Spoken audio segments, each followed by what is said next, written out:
Evening students, myself Santosh Kumar Sinha. Once again I have come with you to explain different types of question, and today I am here with another question that is called fill in the blanks. And this question is generally asked in the competitive exams in all across the country, that is Bank PO, SSC, SSC Clerk, SSC, CGL, CPO, CPF, CDS, NDA and many more things.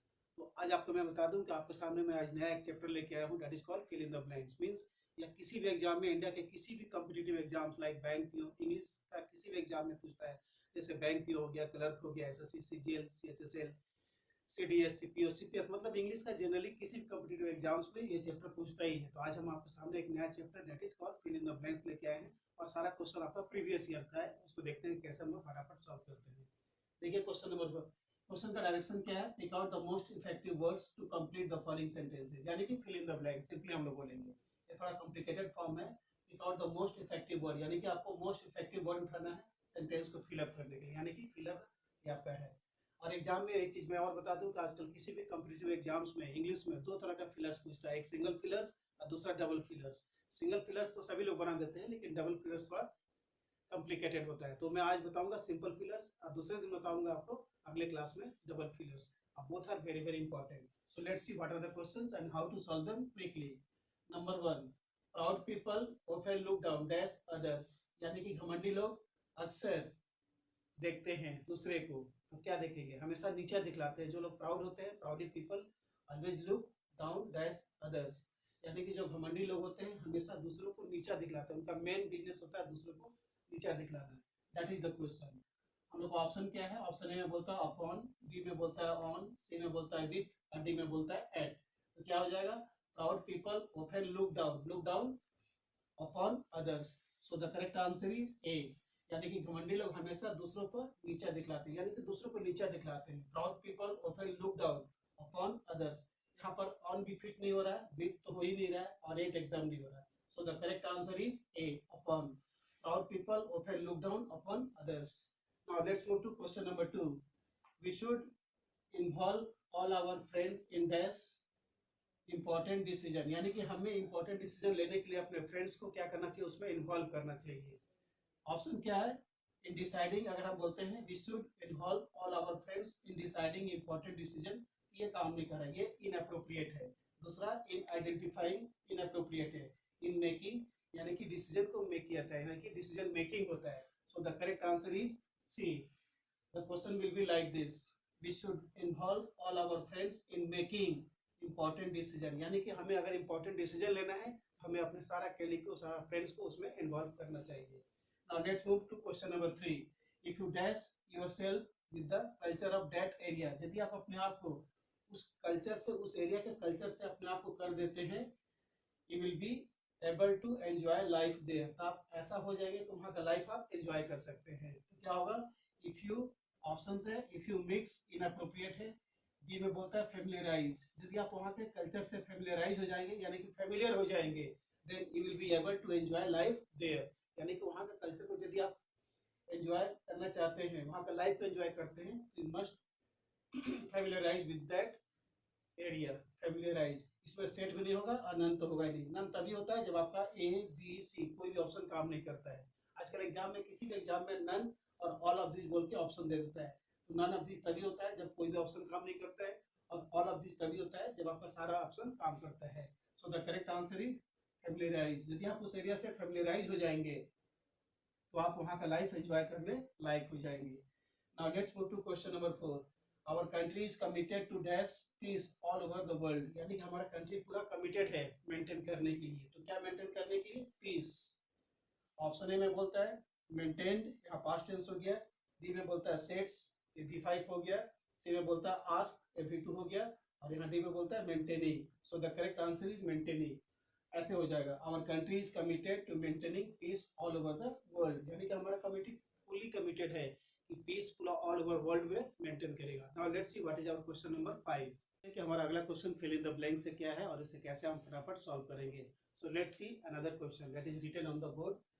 The question number 5 is dash is disabled means physically handicapped, he is excellent in music. हालांकि वह disabled है फिर भी और music में excellent है, मतलब बहुत ही शानदार, बहुत ही अच्छा है, बहुत ही एक्स्ट्रा ऑर्डिनरी है। dash he is disabled, he is excellent in music. तो क्या हो जाएगा? Although, but, because और instead of. The correct answer is although. हालांकि वो disabled है, he is excellent in music. हालांकि वो disabled है यानी कि physically handicapped है, means he is not able to do something else in a very good manner, but he is excellent in music. So the correct answer is although. Now let's move to question number 6. We have discussed enough on this topic. Now we better dash this topic and take up the new one. Take up the new one, नया one, नया वाला लेना है. हालांकि या हम लोग इस टॉपिक को बहुत ज़्यादा डिस्कस कर चुके हैं. Now we better dash this topic and take up the new one. इस टॉपिक को क्लोज करना है. हम लोग इस पर बहुत ज़्यादा डिस्कस कर चुके हैं, इसलिए बेटर होगा कि इसको हम लोग क्लोज करें और एक नया टॉपिक उठाएं. Once again, let's see what is the question. We have discussed enough on this topic. Now we better close this topic and take up the new one. हमें नया लेना है और इसको बेटर होगा कि उसको हम लोग क्लोज करके नया टॉपिक को ले लें. So the correct answer is close. 7th, we shall fail dash we are industrious in life. Industrious means laborious. यदि हम लोग laborious नहीं है लाइफ में तो हम लोग किसी भी क्षेत्र में फेल हो जाएंगे. Let's see what are the options and this is the most suitable option. Unless, because, beneath, none. मैं आपको बता चुका हूँ कि none तभी होता है जब कोई भी ऑप्शन A, B, C कोई भी काम नहीं करता, तब उस केस में क्या हो जाएगा? Unless. और all of this तभी होता है जब आपका सारा option A, B, C, D सब काम करता है, तो क्या हो जाता है? All of these. तो none of these और all of these, इनमें से एक क्वेश्चन या दो क्वेश्चन जरूर एग्जाम में आता है. Once again, let's see. We shall fail. हम लोग फेल हो जाएंगे. Dash we are industrious in life. अगर हम लोग लाइफ में इंडस्ट्रियस नहीं है, हार्ड वर्किंग नहीं है, तो हम लोग अपने काम में फेल हो जाएंगे. तो क्या हो जाएगा? अनलेस, क्योंकि नेगेटिव में जा रहा है. जब तक हम लोग इंडस्ट्रियस नहीं है, मेहनती नहीं है, लेबोरियस नहीं है, हार्ड वर्किंग नहीं है, तब तक हम लोग लाइफ में सफल नहीं दे पाएंगे. ऐसे हो जाएगा we shall fail unless we are industrious in life. Now let's see what is question number 8. The outgoing committee handed, यानी कि जो कमिटी बाहर जा रही थी, जो जिनको फेयरवेल दे दिया गया था, द आउटगोइंग कमिटी हैंडेड, और हमेशा हैंडेड के साथ में हैंडेड ओवर होता है, all the documents to the new members. तो क्या होगा? Over. The outgoing committee handed over all the documents to the new members. So our answer is A, handed over. Once again, let's see what is the question and what is the correct answer. The outgoing committee handed over all the documents to the new members. The correct answer is over. Let's see question number 9 and what is question number 10. अगला question fill in the blank से क्या है और उसे कैसे हम लोग फटाफट सॉल्व करते हैं without wasting of our valuable time. Let's see what is question number 9. शुरू में दे रखा है blank. That she did not break her leg in a car accident while going to Jaipur for a dance competition. Once again, let's see what is the question and how to solve it quickly without wasting our time. That she did not break her leg in a car accident while going to Jaipur for a dance competition. यानी कि sentence आपका किस में जा रहा है? Positive में कि नेगेटिव में? उसका पैर टूट गया कार एक्सीडेंट में, फिर भी वो हिम्मत नहीं हारी. Once again, let's see. She did not break her leg. उसका पैर नहीं टूटा, यानी कि एक्सीडेंट हुआ, कार एक्सीडेंट, जयपुर जाते समय डांस कंपटीशन में जो पार्टिसिपेट करने जा रही थी तो उसका पैर टूटा, लेकिन वो हिम्मत नहीं हारी. She did not break her leg in a car accident while going to Jaipur for a dance competition. जब वो डांस कंपटीशन के लिए जयपुर जा रही थी तो उसका कार एक्सीडेंट हुआ, लेकिन उसका पैर नहीं टूटा.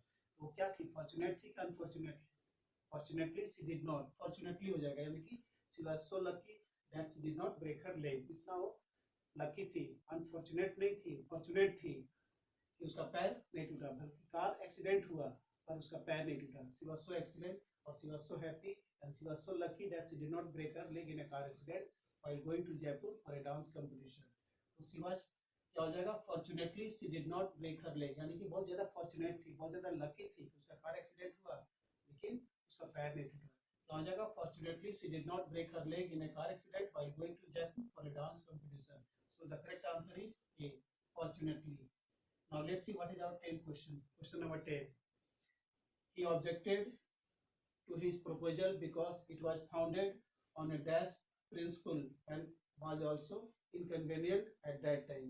क्या बोलता है? He objected to his proposal because it was founded on a dash principle and was also inconvenient at that time. यानी कि उसने उसके प्रपोजल को रिजेक्ट कर दिया क्योंकि जो बनाया गया था, उसका जो प्रिंसिपल था, उसका जो सिद्धांत था, उसका जो थ्योरी था, बिल्कुल ही गलत था. सो the correct answer would be wrong. Like this the answer of the question would be he objected to his proposal because it was founded on a wrong principle, यानी कि गलत सिद्धांत पर उसका बना हुआ था प्रपोजल और उस टाइम में वो जो था ना कन्वेनियंट नहीं होकर इनकन्वेनियंट था, यानी कि उपयोगी नहीं था उतना. So the correct answer is wrong principle. Once again, he objected to his proposal because it was founded on a wrong principle and was also inconvenient at that time. उस टाइम में वो उतना अच्छा नहीं था जितना होना चाहिए, और जो बना था वो रॉन्ग प्रिंसिपल पर बना था, इसलिए उसने उसका प्रपोजल को उसने ऑब्जेक्ट कर दिया, यानी कि खारिज कर दिया. He objected to his proposal because it was founded on a wrong principle and was also inconvenient at that time. And all the questions are very very important and they have been asked in the previous year examination. So it's your duty to complete all the 5 years or 10 years questions back.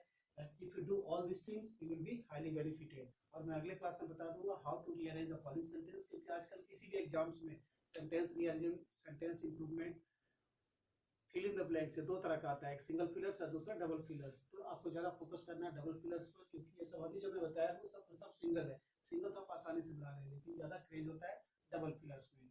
So in the following classes means in the next classes I will tell you how to rearrange the following sentences and how to finish the double filler sentences, because double fillers are generally asked in the competitive exams. पूछा तो जाता है single fillers भी, लेकिन double fillers बहुत ज़्यादा पूछा जाता है, बहुत ज़्यादा कॉम्प्लिकेटेड होता है. इसलिए इसको यदि आप कंप्लीट करते हैं और प्रीवियस ईयर का जितना भी फाइनल क्वेश्चन है वो अगर कर लेते हैं 5 से 10 साल पुराना, then you will be highly benefited. Till then, have a nice day.